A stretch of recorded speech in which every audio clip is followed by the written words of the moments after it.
Vitor Pinheiro, do ponto de vista Nossa senhora. Do ponto de vista biológico, o que é uma mulher? Eu vou responder de um jeito que vai soar, assim, vai soar o que o pessoal chama de lacrola, mas, na verdade, ele é precisamente correto. Do ponto de vista biológico, você tem macho e fêmea.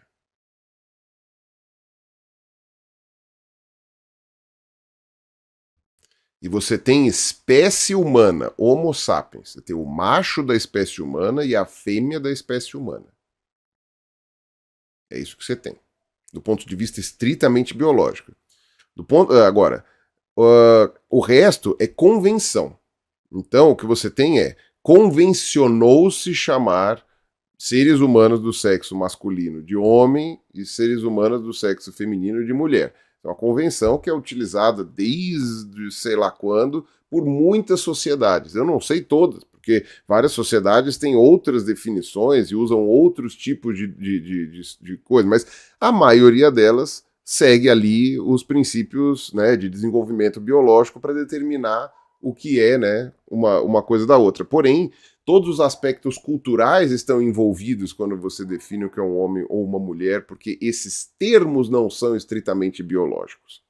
Então, quando você fala de homem e mulher, em algumas sociedades, sim, homem e mulher é uma definição baseada no sexo, na parte sexual. Eu não gosto de falar sexo biológico porque não existe sexo não biológico. Então, é meio que pleonástico, né? Então, pleonástico. Então, eu prefiro falar só sexo. Mas, enfim, então, o que a gente percebeu hoje na sociedade, com maior quantidade de estudos e de visibilidade das pessoas trans, principalmente, né, você observou-se que o termo homem e mulher tinham uma carga social muito maior e que não precisavam necessariamente estar atrelados à questão sexual.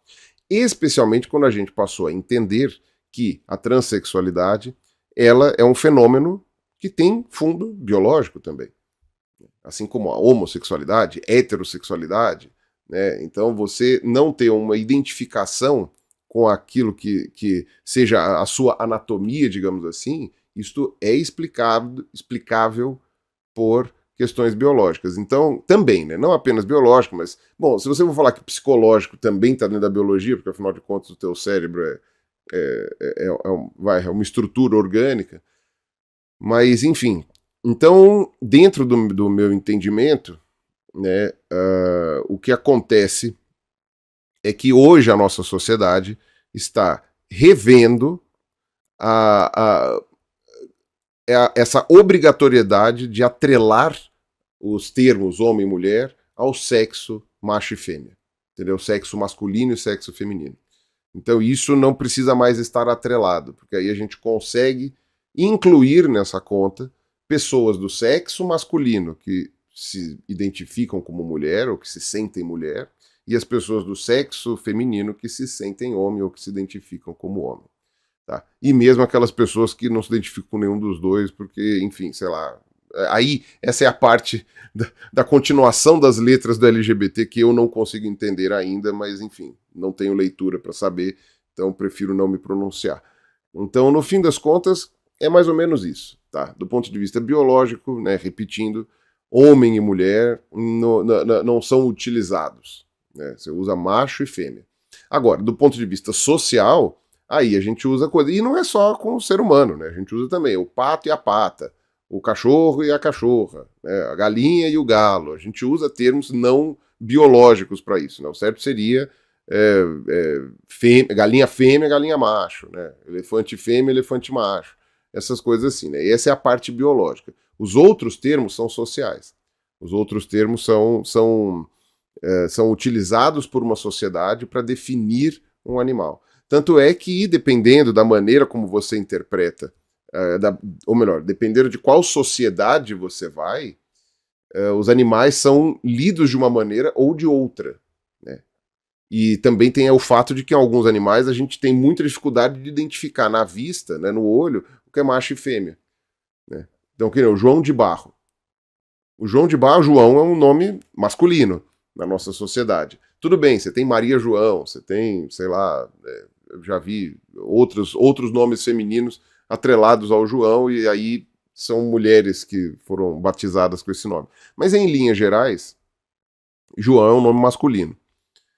E João, sendo um nome masculino, você entende que o João de Barro é sempre macho. E não é, né? E a fêmea do João de Barro é essencialmente idêntica ao macho. Do ponto de vista externo, assim, você quase não consegue identificar. O macho canta diferente de vez em quando, mas ainda assim é muito difícil. Então, o que seria a mulher do João de Barro? Uma Joana de Barro? Acho que não é, né? Acho que ninguém meio que se refere dessa forma. Por quê? Porque isso é um construto social. Né? É uma taxonomia, vai, digamos assim, popular. É uma taxonomia popular, que não tem a ver com a taxonomia biológica que a gente usa. E aí você tem, sei lá, Joaninha. A gente chama Joaninha alguns besouros. São todas fêmeas, né? Eu sei que aquele Vida de Inseto acho que brincou com isso, né? Porque em inglês é Ladybug. Mas a Joaninha, então quer dizer que não tem o João, né? O Joaninho, né? Não tem, né? O Joãozinho, seria o Joãozinho, né? Seria a Joaninha e o Joãozinho. Mas não tem, não interessa. E para a nossa sociedade, do ponto de vista vernacular, é Joaninha e acabou, não tem macho. Tem, assim, pouco importa se é macho ou fêmea, o termo é sempre Joaninha, que é um termo feminino. Então, você tem a joaninha macho, a joaninha fêmea. Né? E aí, no caso, você teria todas as espécies de coleópteros que são identificados aos nossos olhos aqui no Brasil como joaninhas. Né? Então, a gente usa isso como construto de comunicação. Não é uma parte da biologia necessariamente. Até porque você tem muitas espécies de joaninha, mas muitas, muitas. E a gente geralmente só chama de joaninha. Do ponto de vista biológico, não. Do ponto de vista biológico, cada joaninha é uma espécie diferente. Se você for conversar com um especialista em joaninhas, ele provavelmente vai... Para ele, se você falar joaninha, não tem sentido nenhum. Porque ele vai querer saber qual joaninha das, sei lá, 400 espécies que eu tenho aqui. Ele vai querer saber qual das joaninhas. E aí você vai ficar naquela. Então é por isso que eu acho que a gente tem que separar muito bem aquilo que são termos de origem social, né, de origem vernacular, sei lá, do uso popular do uso científico. E aí, do ponto de vista do uso científico, do uso biológico, você está falando da questão biológica, entendeu?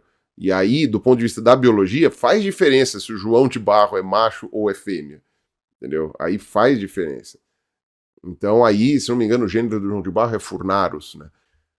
Uma relevância maior na questão de macho e fêmea, mesmo que o nome popular não reflita isso. Tá? Então a gente ficar se apegando muito de que um termo que é social, como o termo homem e mulher, precisam obrigatoriamente se vincular à parte biológica, que é macho e fêmea, é uma insistência, né? Que, assim, eu não veria problema se não tivessem pessoas que se prejudicassem com isso. Porque durante muito tempo as pessoas simplesmente se comunicavam desse jeito, aliás, muitas ainda se comunicam assim, simplesmente cagando para os outros, e aconteceu assim. Agora a gente está percebendo que isso faz mal para uma parcela da população e não tem necessidade de você ficar insistindo nisso. Porque definitivamente é muito difícil, assim, do ponto de vista biológico, você não tem como mudar macho e fêmea. Isso você não consegue mudar do ponto de vista biológico.